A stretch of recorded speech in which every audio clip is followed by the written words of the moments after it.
त्रेता युग के उस स्वर्णिम समय की बात है जब सूर्यदेव ने विश्वकर्मा जी की कन्या देवी संध्या से विवाह रचाया। पर विवाह के पश्चात जब भी सूर्यदेव उनके समीप आते, देवी संध्या उनके तेज से विचलित हो उठती। सूर्य का वह दिव्य तेज जिसे देख सारे लोग झुक जाएं, वही तेज उनकी पत्नी के लिए असहनीय हो गया।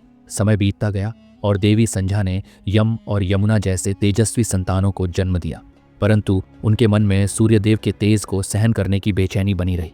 एक दिन उन्होंने निर्णय लिया कि वह सूर्यलोक छोड़ तपस्या करने निकलेंगी ताकि सूर्य के तेज को सहन कर सकें। पर वह यह नहीं चाहती थीं कि सूर्यदेव को उनकी अनुपस्थिति का आभास हो, इसलिए उन्होंने अपने योग बल से अपनी ही छाया को उत्पन्न किया, जो हूबहू उन्हीं जैसी थी। उसका नाम रखा गया छाया, और संध्या ने संपूर्ण जिम्मेदारियां उस छाया को सौंप दी और स्वयं एकांत तप में लीन होने निकल पड़ी। सूर्यदेव को संध्या के इस परिवर्तन का कोई आभास नहीं हुआ और वे छाया को ही संध्या मानकर अपने दाम्पत्य जीवन में मग्न हो गए। समय बीता और छाया से शनिदेव का जन्म हुआ। तप की ज्वाला, कड़ी धूप, भूख प्यास और छाया का स्वभाव, इन सब का प्रभाव शनिदेव के रंग रूप और स्वभाव पर पड़ा। वे काले वर्ण के गंभीर और शक्तिशाली शिशु के रूप में जन्मे। जब सूर्यदेव ने पहली बार शनिदेव को देखा तो वे आश्चर्यचकित रह गए। क्रोध में उन्होंने उस बालक को अपना पुत्र मानने से इनकार कर दिया और छाया को अपमानित कर वहां से चले गए। यहीं से शनिदेव के हृदय में अपने पिता के प्रति रोष का बीज बो दिया गया और शनिदेव का एकमात्र उद्देश्य बन गया स्वयं को इतना शक्तिशाली बनाना कि सूर्यदेव को उनकी उपेक्षा का पछतावा हो। शनिदेव तप में लीन हुए, शस्त्र विद्या में पारंगत हुए, इतने बलशाली हो गए कि देवताओं तक को चुनौती देने लगे। छाया, जो अब अकेली हो चुकी थी, उनके लिए शनिदेव ही संपूर्ण सहारा बन गए थे।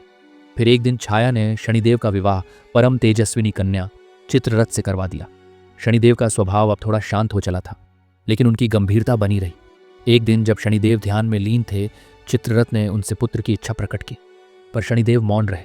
यही मौन चित्ररथ को अपमानजनक लगा और क्रोधवश उन्होंने शनिदेव को श्राप दे डाला कि अब यदि वह किसी को दृष्टि मात्र से देखें तो वह नष्ट हो जाएगा।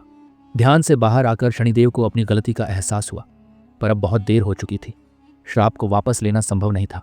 तब से शनिदेव ने अपना सिर नीचा करके चलना शुरू किया। ये बात पूरे ब्रह्मांड में फैल गई और असुरों के गुरु शुक्राचार्य को भी इसका पता चला।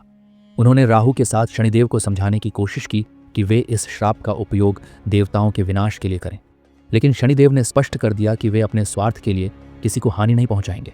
तभी संध्या तप के प्रभाव से सूर्य के तेज को सहने योग्य बनकर सूर्यलोक लौट आईं, और जब उन्हें छाया और शनिदेव के विषय में पता चला तो उन्होंने क्रोधित होकर सूर्यदेव को सब कुछ बता दिया।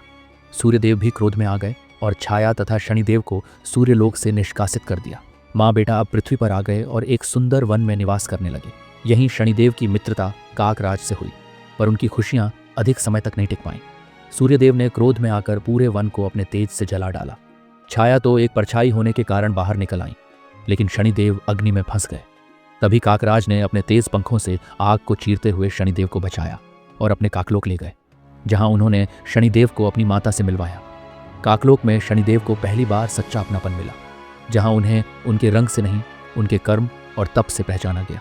वहीं शनिदेव ने शपथ ली कि वे न्याय के प्रतीक बनेंगे। वे वहीं देखेंगे जो सत्य होगा। उनका न्याय अटल होगा, निष्पक्ष होगा और उनका मार्ग कभी पक्षपात से भरा नहीं होगा। इस प्रकार एक छाया की कोख से जन्मा वह बालक आगे चलकर न्याय का देवता कहलाया, शनिदेव।